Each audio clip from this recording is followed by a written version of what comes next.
আসসালামু আলাইকুম। আমন্ত্রণ বাংলাদেশের সংবাদে আপনাদের সাথে আছি জেবা রহমান। শুরুতে বিআরবি কেবলস সংবাদ শিরোনাম। এলপিজি গ্যাসের দাম কমাতে ব্যবসায়ীদের নির্দেশ বিদ্যুৎ ও জ্বালানি প্রতিমন্ত্রী। সিলিন্ডারের উপরে সর্বোচ্চ বিক্রয় মূল্য ও মেয়াদ উল্লেখের তারিখ। সংবিধান ও দেশমাতৃকার সার্বভৌমত্ব রক্ষায় ঐক্যবদ্ধ থেকে অভ্যন্তরীণ কিংবা বাহ্যিক যে কোনো হুমকি মোকাবেলায় সেনাবাহিনীকে সদা প্রস্তুত থাকার আহ্বান প্রধানমন্ত্রীর। হার্টে ব্লকের কারণে অসুস্থ হয়ে ওবায়দুল কাদের বঙ্গবন্ধু মেডিকেলের সিসিইউতে ধরা পড়েছে 3টি ব্লক। 72 ঘণ্টা পর্যবেক্ষণে রাখার সিদ্ধান্ত, দেশবাসীর কাছে দোয়া কামনা। গণফোরামে 2 এমপির শপথ গ্রহণের সমস্যা হবে না, ঐক্যফ্রন্টের ঐক্যে আশা ডক্টর খন্দকার মোশাররফের। আলোচনাও হবে এ নিয়ে। শুনছিলেন বিআরবি কেবলস সংবাদ শিরোনাম। এবার বিস্তারিত সংবাদ। যে কোনো উপায়ে এলপিজি বা সিলিন্ডার গ্যাসের দাম কমাতে ব্যবসায়ীদের নির্দেশ দিয়েছেন বিদ্যুৎ ও জ্বালানি প্রতিমন্ত্রী নসরুল হামিদ। তিনি বলেন, দাম নিয়ন্ত্রণে নীতিমালা করার পদক্ষেপ নেওয়া হবে। সাউথ এশিয়া এলপিজি সামিটের উদ্বোধন করে এসব কথা বলেন তিনি। সিলিন্ডারের ওপরে সর্বোচ্চ বিক্রয় মূল্য ও মেয়াদ উল্লেখ করার তাগিদ দেন প্রতিমন্ত্রী। অনুষ্ঠানে প্রতিমন্ত্রী বলেন, বাজারের প্রতিযোগিতা তৈরি করতে 62টি কোম্পানিকে অনুমোদন দিয়েছে সরকার, কিন্তু সবাই মিলে একটি মনোপলি বাজার তৈরি করেছে। এটি কিভাবে নিয়ন্ত্রণ করা যায় তা ভাবছে সরকার। এক্ষেত্রে বিপিসিকে আরও কঠোর ভূমিকা রাখার তাগিদ দেন প্রতিমন্ত্রী। এছাড়া বাংলাদেশ এনার্জি রেগুলেটরি কমিশনকে দাম নিয়ন্ত্রণের কাজে লাগানো যায় কিনা তাও দেখবে সরকার। এ সময় ব্যবসায়ীরা বলেন, আন্তর্জাতিক দামের ওপর এলপিজির বাজার নির্ভর করে, তারপরও কিভাবে সাশ্রয় করা যায় তা ভেবে দেখছেন তারা।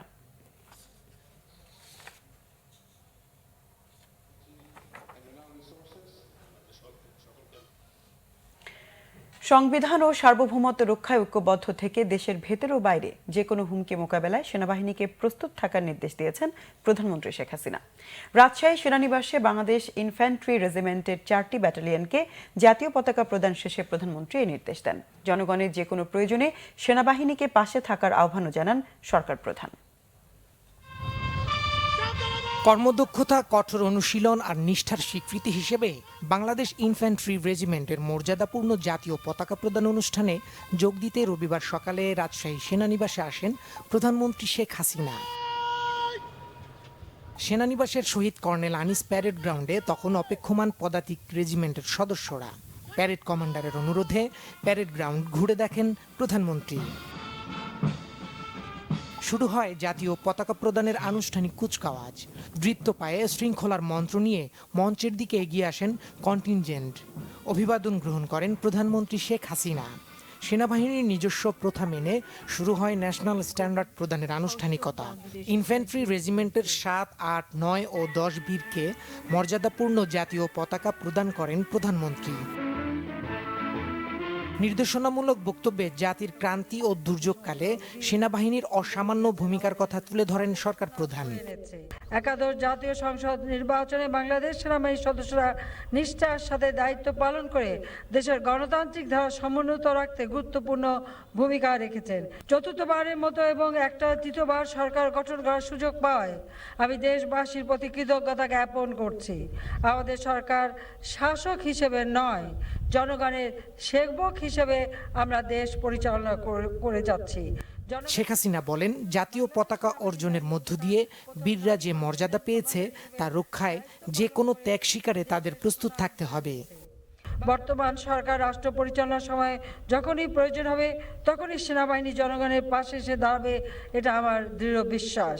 পবিত্র সংবিধান ও দেশ মাতৃকার সার্বভৌমত্ব রক্ষার জন্য আপনাদের ঐক্যবদ্ধ থেকে অভ্যন্তরীণ কিংবা বাহ্যিক যে কোনো হুমকি মোকাবেলায় সদা প্রস্তুত থাকতে হবে।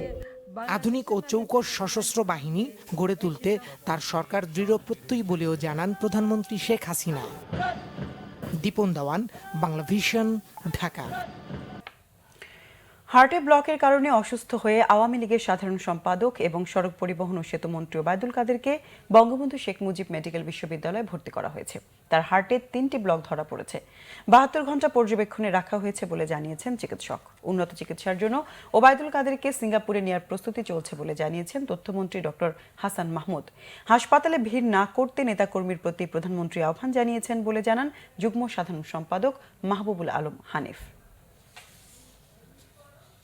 রবিবার সকালে ন্যাম ভবনের বাসায় ফজরের নামাজ শেষে হঠাৎ করেই শ্বাস প্রশ্বাসের সমস্যা হচ্ছিল আওয়ামী লীগের সাধারণ সম্পাদক এবং সড়ক পরিবহন ও সেতুমন্ত্রী ওবায়দুল কাদেরের। সে সময় উপস্থিত নেতাকর্মীরা ওবায়দুল কাদেরকে দ্রুত নিয়ে আসেন বঙ্গবন্ধু শেখ মুজিব মেডিকেল বিশ্ববিদ্যালয় হাসপাতালে।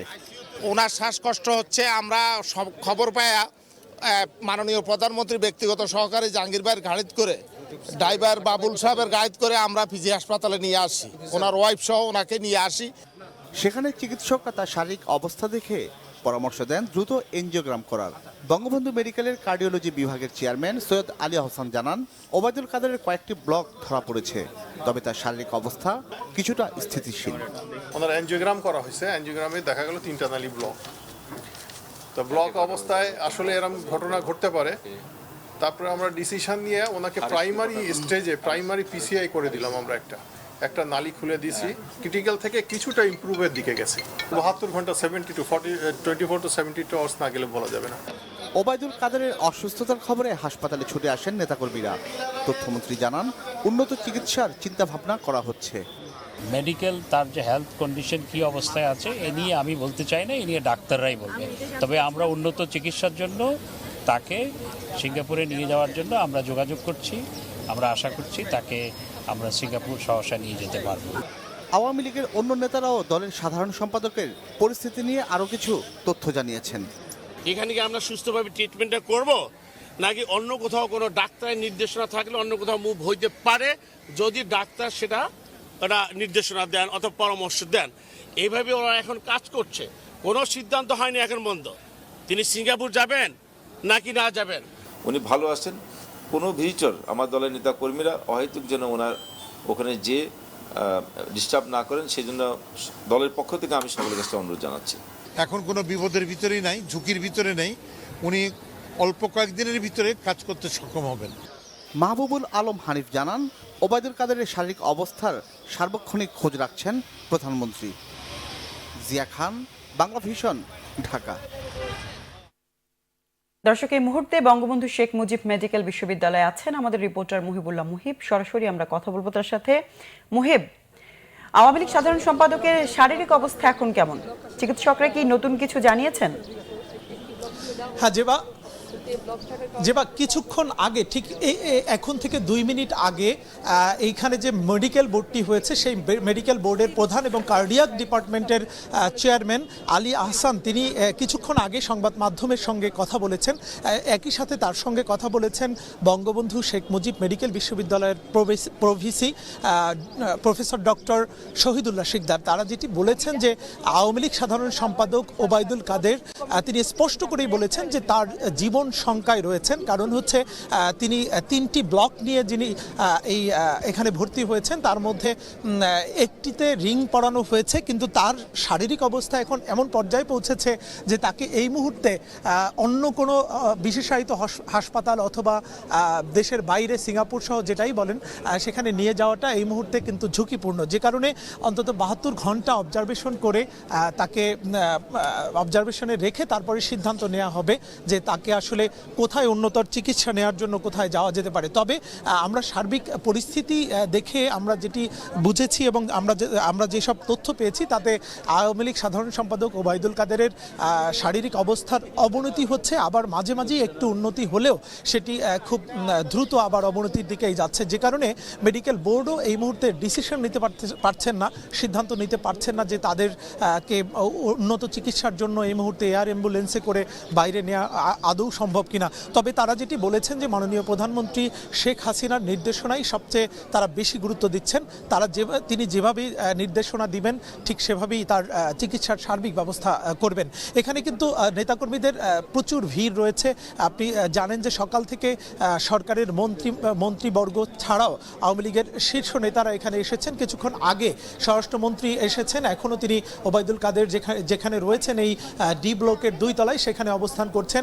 এছাড়া পুলিশের আইজিপি এবং এইচটি ইমাম সহ আমির হোসেন আমু সহ অনেক নেতারাই কিন্তু এখানে তাকে দেখার জন্য এখানে এসছেন। তবে আওয়ামী লীগ থেকে যেটি বলা হয়েছে যে কোনোভাবেই, যেহেতু এটি একটি স্পর্শকাতর জায়গা, এখানে সাধারণ মানুষের অনেক রোগী এখানে আছেন, সে কারণে যাতে নেতাকর্মীদের ভিড় না হয় সেই কারণে কিন্তু তারা বারবার সেটি বলেছেন যে এখানে এসে যাতে কোনোভাবেই সাধারণ মানুষের ভোগান্তি সৃষ্টি করা না হয়। তো এই ছিল।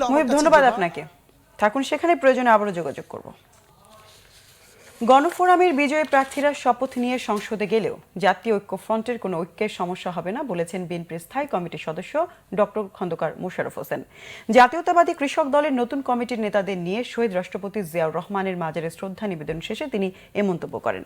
ডক্টর খন্দকার মোশাররফ হোসেন বলেন, ঐক্যফ্রন্টের সিদ্ধান্ত সংসদে না যাওয়ার, যদি কেউ যায় সেটা তাদের দলীয় ব্যাপার, তবে এ নিয়ে জোটে আলোচনা হবে।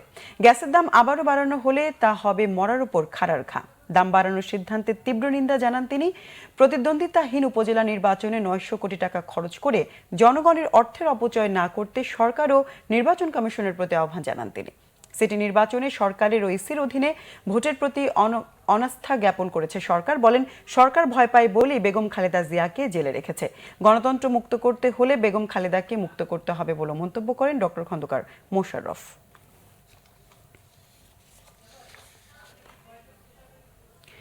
বিএনপি চেয়ারপারসন বেগম খালেদা জিয়ার বিরুদ্ধে নাইকো দুর্নীতি মামলার পরবর্তী শুনানি 19 মার্চ নির্ধারণ করেছে আদালত। নাজিমউদ্দিন রোডের পুরাতন কেন্দ্রীয় কারাগারে বসানো বিশেষ জজ আদালতে শুনানির এদিন ধার্য করা হয়। এর আগে গত 20 ফেব্রুয়ারি খালেদা জিয়া অনুপস্থিত থাকায় এই মামলার চার্জ গঠনের শুনানি না হলেও তার চিকিৎসার আবেদনের শুনানি হয়েছে। এ বিষয়ে আজও আদেশ দেওয়ার কথা রয়েছে। কানাডীয় প্রতিষ্ঠান নাইকোর সঙ্গে অস্বচ্ছ চুক্তির মাধ্যমে রাষ্ট্রের আর্থিক ক্ষতি ও দুর্নীতির অভিযোগে বেগম খালেদা জিয়া সহ 5 জনের বিরুদ্ধে 2007 সালে মামলাটি করে দুর্নীতি দমন। এ পর্যায়ে নিচ্ছে সিবিসি টাইলস সংবাদ বিরতি। সাথে থাকুন, ফিরে এসে যা থাকছে। পুরান ঢাকা থেকে কেমিক্যাল গোডাউন সরাতে অভিযান অব্যাহত। অভিযানের ব্যাপারে আজও অসন্তোষ জানিয়েছে স্থানীয়রা।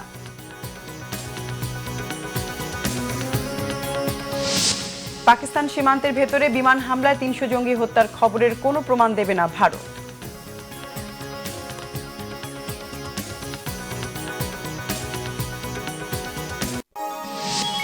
আপনারা দেখছেন বাংলা ভিশন সংবাদ।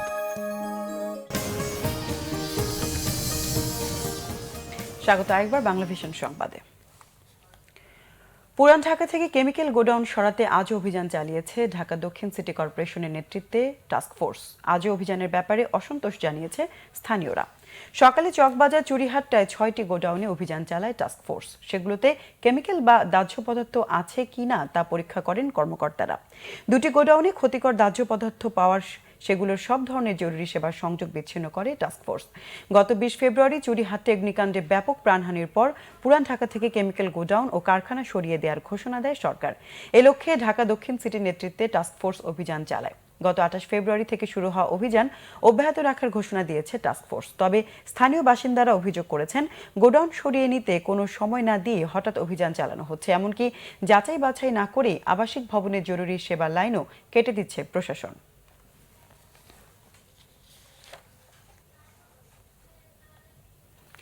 এদিকে স্বরাষ্ট্রমন্ত্রী আসাদুজ্জামান খান বলেছেন, পুরান ঢাকা থেকে কেমিক্যাল ও দাহ্য পদার্থ সরাতে পিছু পা হবে না সরকার।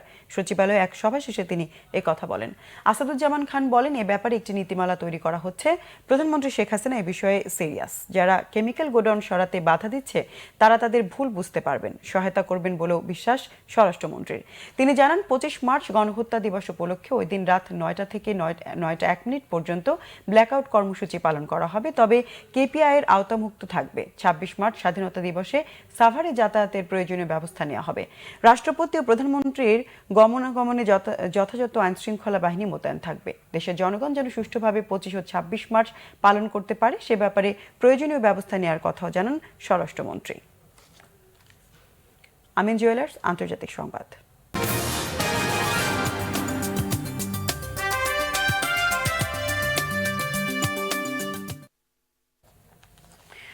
ভারত পাকিস্তান প্রসঙ্গ।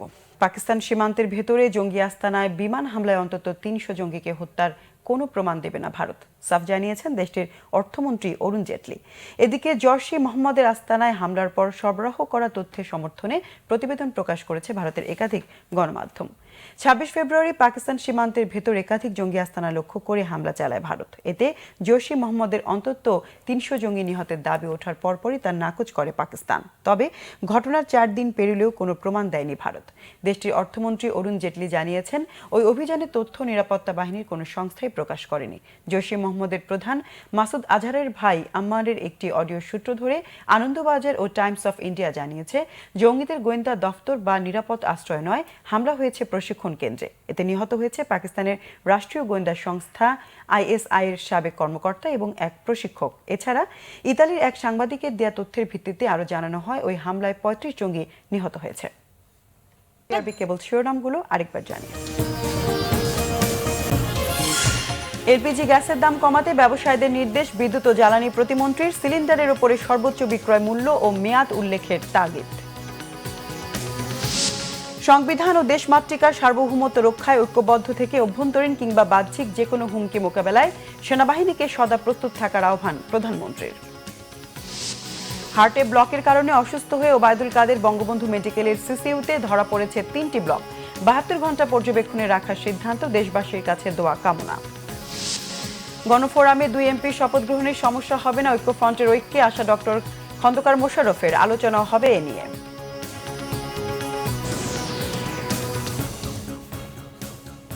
দর্শক, এ ছিল এখনকার মতো। পরের সংবাদ বিকেল 4টায়। এর আগে 3টায় রয়েছে নিউজ টপ 10, দেখার আমন্ত্রণ রইল। এছাড়া ফেসবুকে বাংলাভিশন সংবাদ সরাসরি দেখতে লগ ইন করতে পারেন facebook.com/বাংলাভিশনে। এতক্ষণ সঙ্গে থাকায় ধন্যবাদ সবাইকে।